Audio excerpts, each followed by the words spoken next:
In this video, we will create an NHG and assign it to the subnet. Also, we will understand various considerations that need to be given for creating NHGs. Let's get on the portal. I'm on the portal. What I did, I created a resource group called RG My NHG Test. And within this particular resource group, I created a virtual network called VNet NHG Test. Now within this particular virtual network, there are multiple subnets I created. Let me show you the list of subnet that I created. This is the list of subnet that I created. Now some of the subnet that you might see that is a workload specific, such as workload VM, private endpoint, something workload specific, and then some of the subnets are service specific, right? So that is what we will try to understand. But right now, what is that we will do first? We will go ahead and create one NHG and assign to the workload VM. So how do you do that? Network security groups. That is what we select as a service. We say create network security group. And we select our resource group. We name this one NHG, something like that, workload VM. Just in line with the subnet name, and that's the resource group. And here if you look at this case as well, just like a route filter and route table, we just creating the skeleton. The actual configuration is not something you can do at the time of NHG creation. So let's go ahead and create this one. So once we have this particular network security group, then we would be in a position to add security rules to it. All right, so resource is ready. Let's go to the resource. All right, now so within NHG you can find inbound security rule and outbound security rule. These are the default rules. So every time you create the NHG, you will see these rules sitting there, and what is essential, you have to understand how these rules are basically created and affecting when you assign that to the workload. So it's very essential to know what are the default rules that you're getting when you create the NHGs, and you should not modify or delete these rules. So if you adding additional security rules, you add with a lower priority. So the default one is 65,000 priorities, right? So you lower the priority, and then let's say you start with 100 and increment by like a 10, 20, whatever, the way that you want to achieve that, the priority. Sometimes like the good practice is increment by 10 or 20, something like that, so that you can plug in the rules later. I think that's a good practice, rather than saying that 100, 101 or 102, something like that, right? But understanding this rule and effect of these rules is very essential when you orchestrate around security rules, something using NHG, right? In outbound, you have again 3 rules: 65,000 priority, and deny all outbound, any to any. Right. So you have to basically understand that you can go to the internet, you can go to the virtual network, but anything other than that, I think there is a deny all rule, right? But I think because there is a internet allow, I think outbound can anywhere to some extent from your workload. So that is where you have to understand rightly when you add some outbound rules, right? You need to add an inbound rule. You just say add and you select your source. Source, there are many things. IP address, any means from anywhere in the world. IP address means you can be specific to the specific IP address on the internet, which is a public IP address, right? Or you can have my IP address range. You can have the range as well. IP addresses, you can specify something like this. You can have the range specified as well, my IP addresses, right? Most important thing that I would like to highlight is the service tag. This is I think much important for you to understand, because rather than using this, if your communication is from the service, then this is how you can refine it.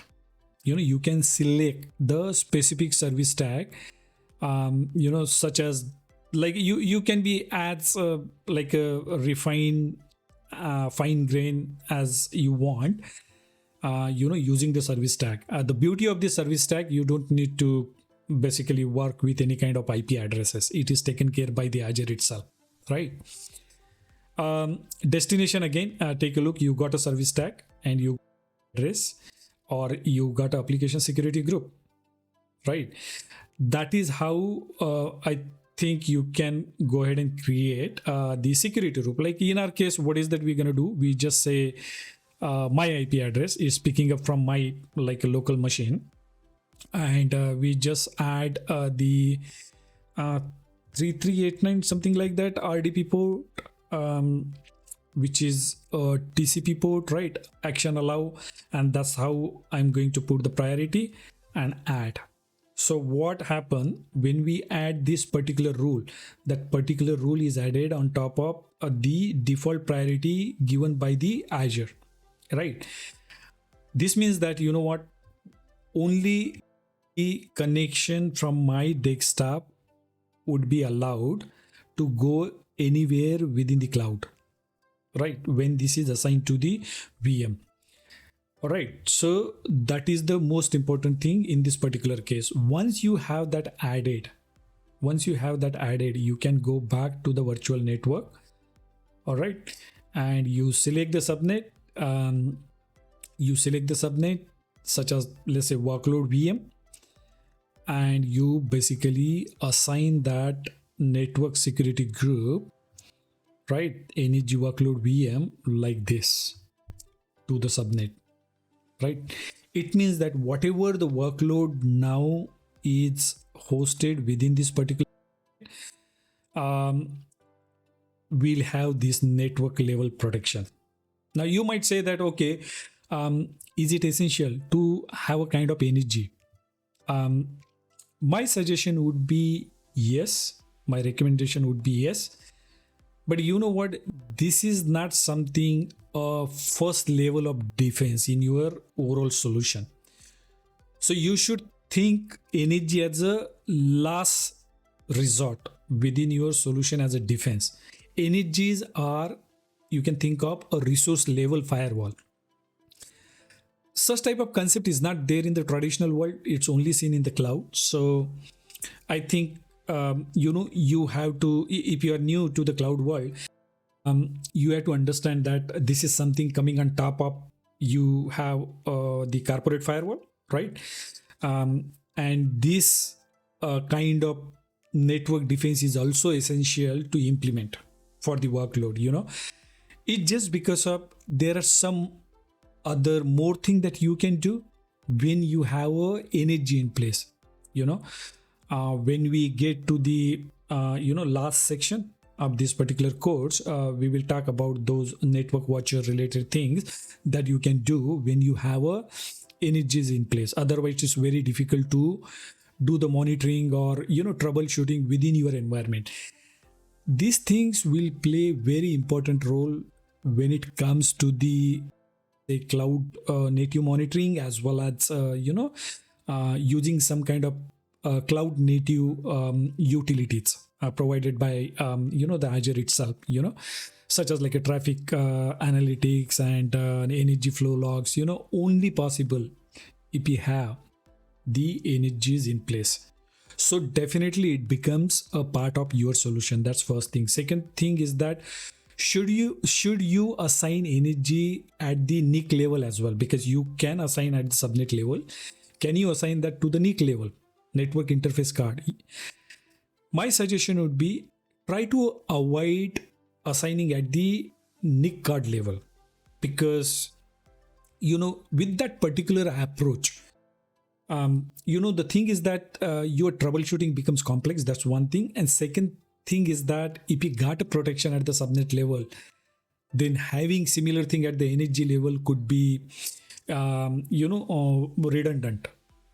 That's one thing. Second thing is that I don't think that is a good practice, because with that kind of like a consideration, you need a lot of labor, within the system to maintain your network.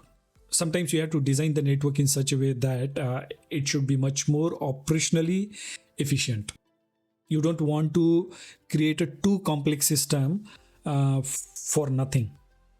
So there are a lot of shops I have seen have a firewall, they have another firewall, they have internal firewall, they got an external firewall, they got a subnet level energy, and they got also NIC level energy. So I think that is overkill.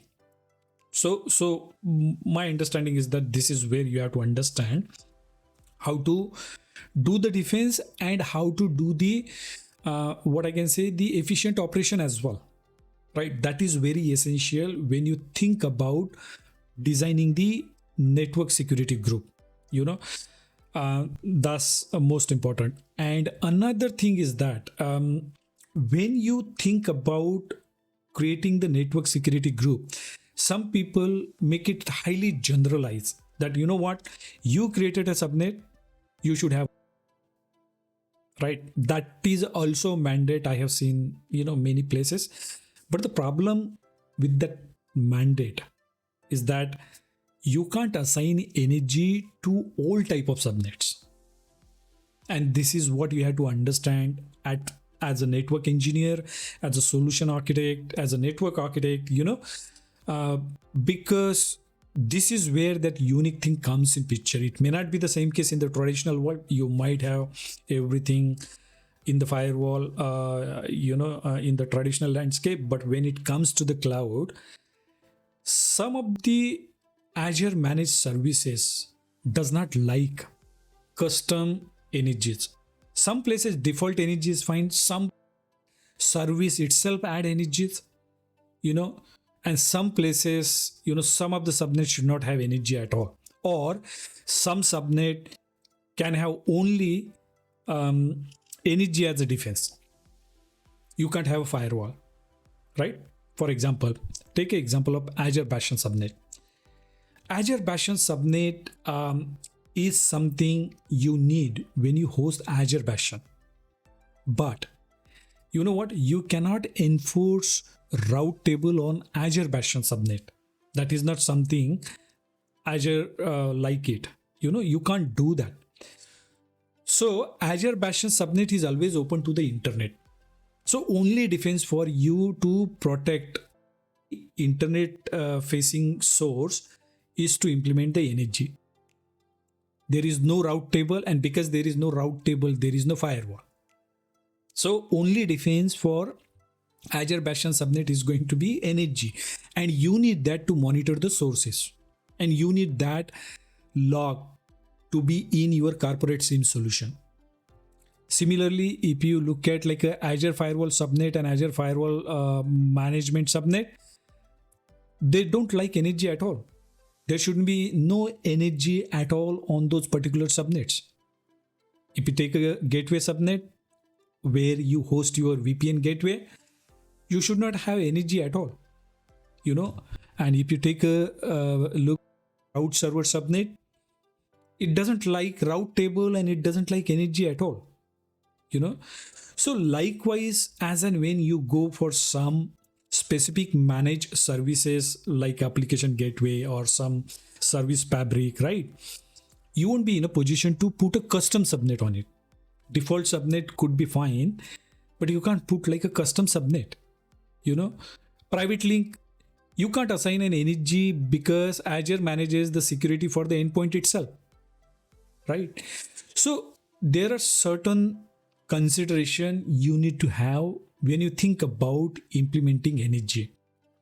It looks simple, but when you start thinking about the kind of understanding that implement the energy, it is huge.